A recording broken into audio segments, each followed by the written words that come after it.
ॐ भूर्भुवस्वः तत्सवितुर्वरेण्यं भर्गो देवस्य धीमहि धियो यो नः प्रचोदयात्। ॐ परमात्मने नमः।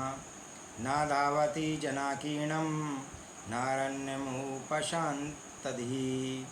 यथा तथा यत्र तत्र समेवावतिष्ठते।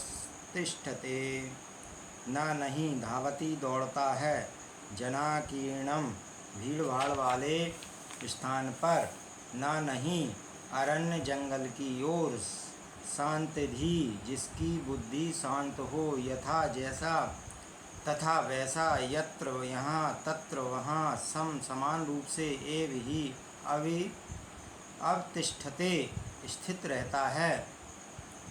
शांत बुद्धि वाला पुरुष ना ही लोगों से भरे भीड़ भाड़ वाली जगह की तरफ भागता है, न वन की तरफ ही भागता है, अर्थात एकांत स्थल की ओर भी नहीं भागता है। वह चाहे कोई भी परिस्थिति हो, चाहे कोई भी स्थान हो, सब में समभाव सा ही रहता है। उसके हेतु कुछ भी विपरीत नहीं होता है, अब अनुकूल ही अनुकूल होता है। इस संसार में प्रायः दो स्वभाव वाले लोग पाए जाते हैं। एक अंतर्मुखी होता है, जिन्हें अकेला रहना अच्छा लगता है, एवं दूसरे बहिर्मुखी होते हैं, जो अकेले बिल्कुल भी नहीं रह सकते। अकेलापन इन्हें काटने को दौड़ता है। ये हमेशा भीड़ की तरफ भागते हैं। साधनाओं को भी दो रूपों में देखा जा सकता है। पहली वे होती हैं जो अकेलेपन पर, एकांत पर ज़्यादा जोर देती हैं। उनके अनुसार विक्षेपों का कारण भार है। ये ऐसी अवस्था उत्पन्न करती हैं जिससे विक्षेप का कारण ना रहा। दूसरी वे हैं जो कहती हैं कि अकेले में उपचार करना असंभव है, बल्कि नई नई बीमारियां और हो जाएंगी। इनका जोर सामूहिक प्रार्थनाओं से होता है। ये समूह के प्रभाव को शक्तिशाली मानते हैं। जब भीड़ के बल पर आप ना चाहते हुए भी किसी के ऊपर पत्थर फेंक सकते हैं, आग लगा सकते हैं, तोड़फोड़ कर सकते हैं, तो क्या यह संभव नहीं है कि समूह के बिना चाहे अलौकिक अनुभव से गुजर जाएं? दोनों के अपने अपने तर्क होते हैं, परंतु वस्तुतः दोनों ही अधूरे होते हैं।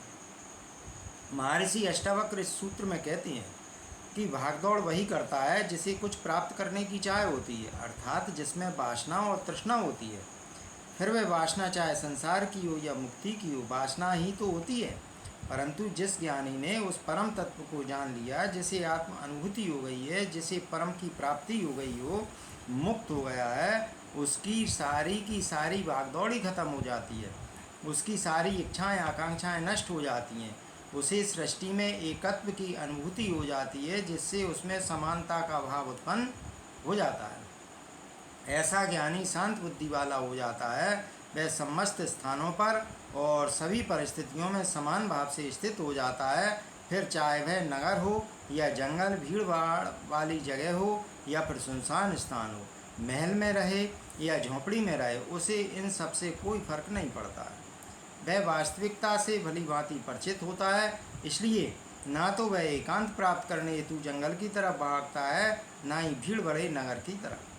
वह तो यथा तथा जैसा है वैसा ही, एवं यत्र तत्र जहाँ है वहाँ ही तिष्ठते स्थित हो जाता है। उसकी यत्र तत्र तथा यथा जैसी परिस्थितियों के प्रति किसी प्रकार का कोई आग्रह नहीं होता है। उसके हेतु सभी परिस्थितियाँ समान होती हैं। यही जीवन मुक्त की परम अवस्था होती है।